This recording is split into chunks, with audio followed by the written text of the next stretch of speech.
What's going on, my good people? It's your boy Cornelius Jones, 10-minute investing. And oh boy, if you don't like XRP, you're gonna have a hard time with this video, because I have some XRP cold hard facts that proves that it just stands to reason that when it comes to the institutional adoption of XRP for tokenizing value, oh yeah, it's no way you can deny it. You see, ladies and gentlemen, with this video, we are going to see the real evidence and the proof that tokenization of value, like debt, is going to be a real thing. How long have we been talking about the idea that they would tokenize debt? I learned that for the first time from listening to Quincy Jones from years back in 2022 and 2023, right? Well, here we have a video of one of Vladimir Putin's advisors, and he is literally going off on the United States possibly tokenizing their debt and getting rid of it. Let's listen to what he says. They have captioned on the screen. Check out what he says, and we're going to check right back. Right before I play the video, people, I'm not going to keep you long. You just need to understand that tonight's Cryptex night, it's at 7 o'clock. The link is in the description of the video. Come to the meeting tonight if you want to find out about smart contracts that will pay you $22,000, $35,000, $471,000, or $1.2 million in 2 years, or 3 years, or 5 years, or 7 years, depending on the contract that you purchase. Every single contract is $100. The 7-year contracts pay out the most, the 2-year contracts pay out the smallest. But you can literally buy multiple contracts and decide on how long you want to wait to receive how much wealth. Just do the math, people. Ladies and gentlemen, it is a total legit project. It is a wonderful opportunity, and you owe it to yourself to come to one meeting and determine and verify if this information is something that will benefit you and your family. All right, my good people, I have Cryptex. I'm a proud owner of Cryptex, and I'm doing very well for myself with Cryptex. And I got to share this information with you because it's just that amazing. All right, link is in the description. Let's get back to the content. Америка прямо сейчас пытается поменять правила на рынке золота и криптовалют. Вспомните, какой у них долг. 35 триллионов долларов. В общем-то, это два альтернативных валютному сегменту мировых рынка. Действия Вашингтона в этом направлении отчетливо демонстрируют одну из главных американских задач. Они очень хотят решить проблему снижения доверия к доллару.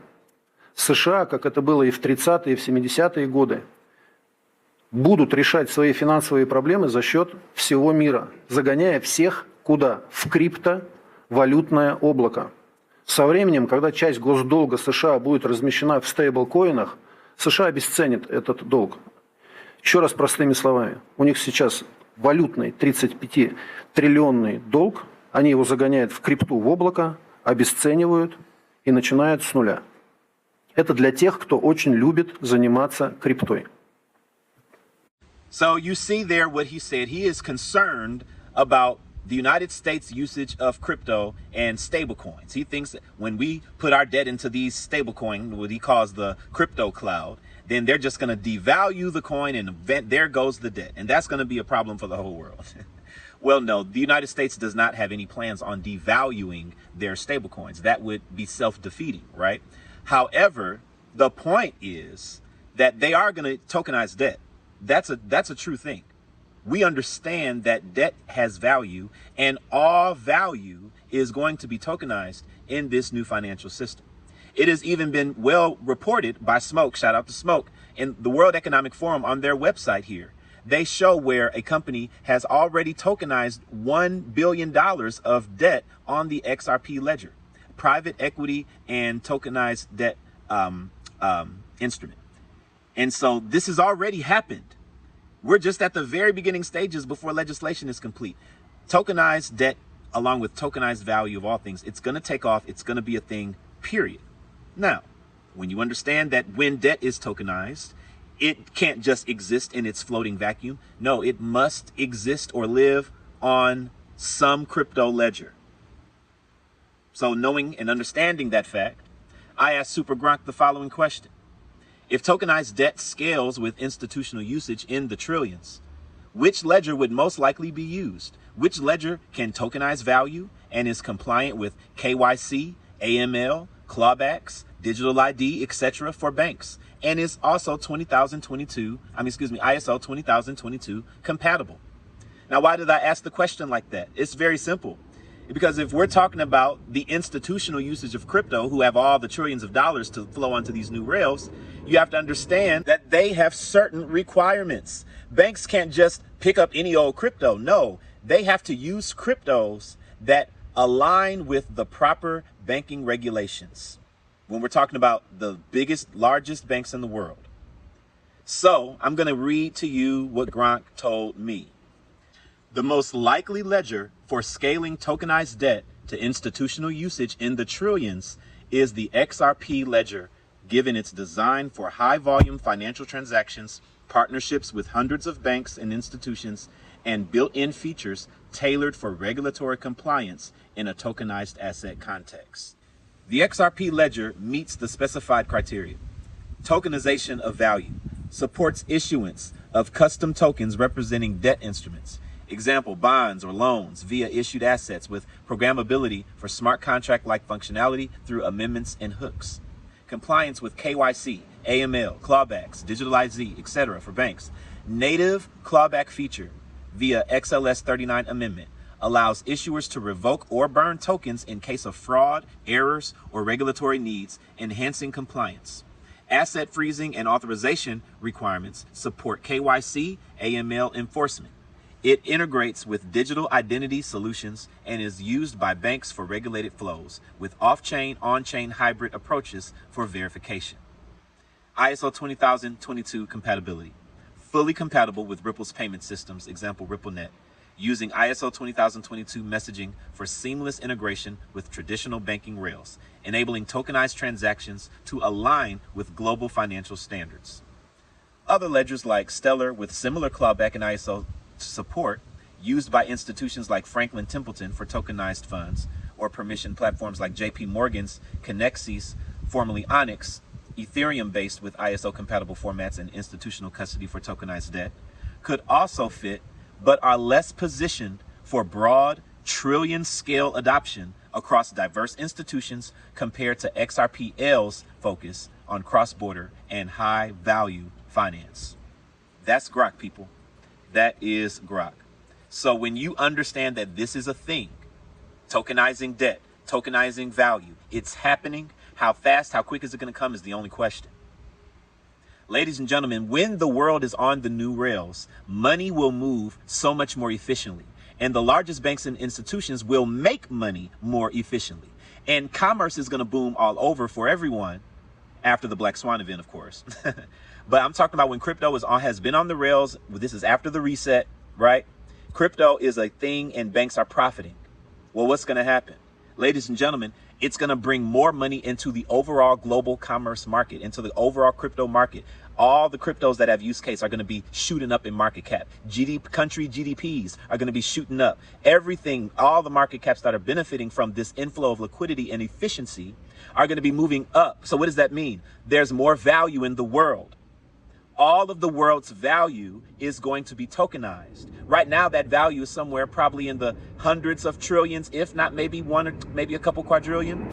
When you completely understand what this crypto efficiency is going to do and how it's going to maximize the performance of our overall global markets, our capital markets, you understand that $10 quadrillion of value in the world is coming. It's coming. It's coming, people. We will have $10 quadrillion of value, digitized value, and it's going to have to go on some crypto ledger. So here's the question I asked Grok, Super Grok, and this is where it gets fun. Let's say there is $10 quadrillion of tokenized value now in the world.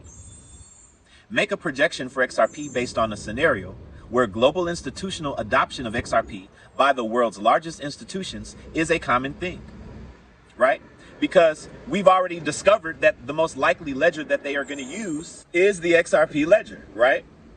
So this is going to be fun because Grok gives out some really nice price projections for this type of scenario with XRP. So let's get into it. In this hypothetical scenario where the global tokenized asset market has scaled to $10 quadrillion, far beyond current 2025 levels of around 24 to 25 billion or projections of 2 to 30 trillion by 2030, The widespread institutional adoption of XRP and the XRPL could drive extraordinary demand for XRP as a bridge asset, liquidity provider, and settlement token within tokenized ecosystems.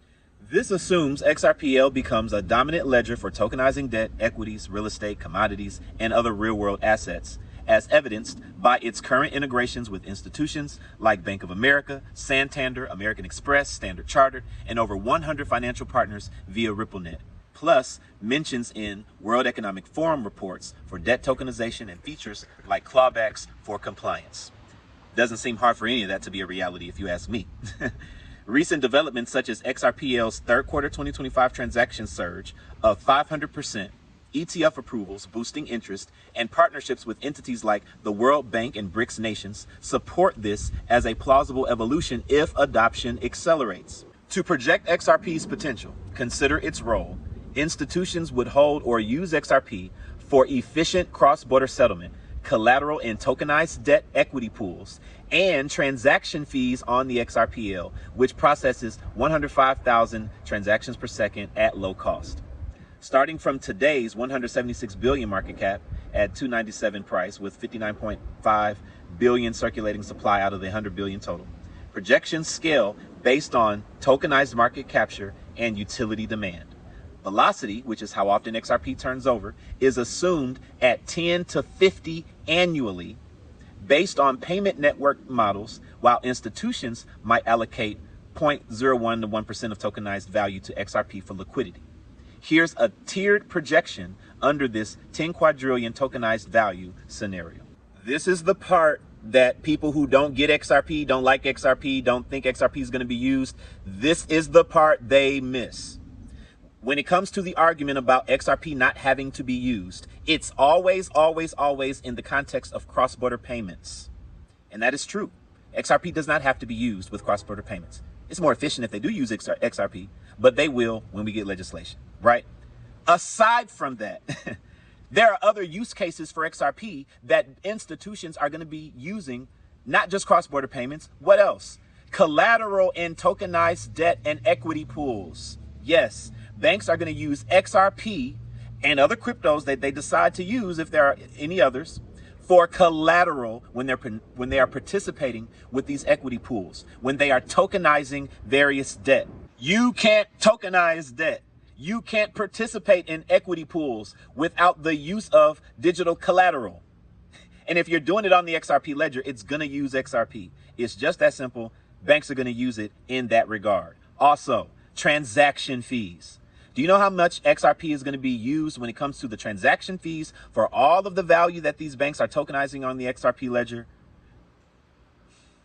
Those three things are going to drive demand. The transaction fees, which burn XRP, is going to slowly cause the supply rate of XRP to go down. It's a deflationary asset, while demand is going to continue to increase for the use cases that it presents for these institutions.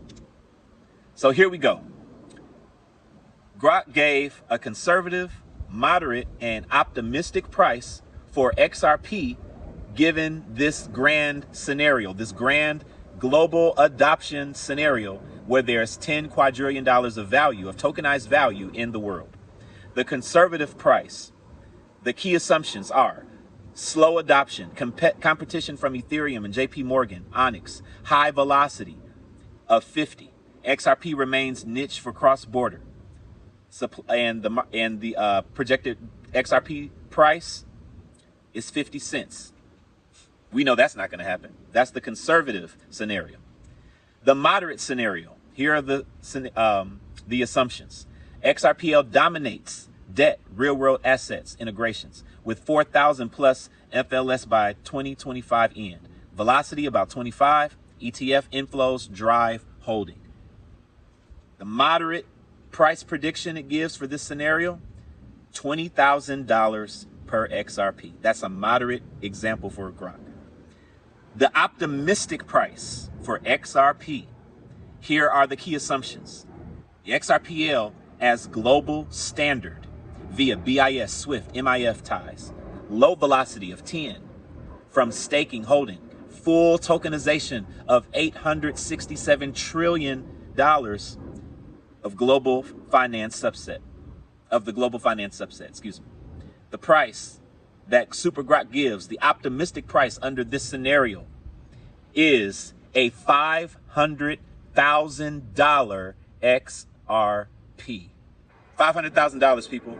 With $10 quadrillion of value in the world, will even 1 quadrillion come to the XRP ledger? I believe it will.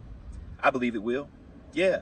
We already know that XRP has a global tie with the BIS, SWIFT, IMF. We already know that. The velocity, it remains to be seen. We don't know what the velocity will be. But what we do know is that what the market tells us that XRP is worth today is not the intrinsic real world value. XRP solves a global $1 trillion problem. And once the regulations come in, the green light comes on, the institutions will use XRP for its intended use case, and the demand will cause the value to explode. And if you know it's so, throw it in the comments. It's about to explode. This is your boy Cornelius Jones, 10 Minute Investing. Thanks for rocking with your boy. Go ahead and like the video if you made it this far. Go ahead and share it with somebody that doesn't understand XRP if you made it this far. And I'll see you guys on the next video. Be blessed and have a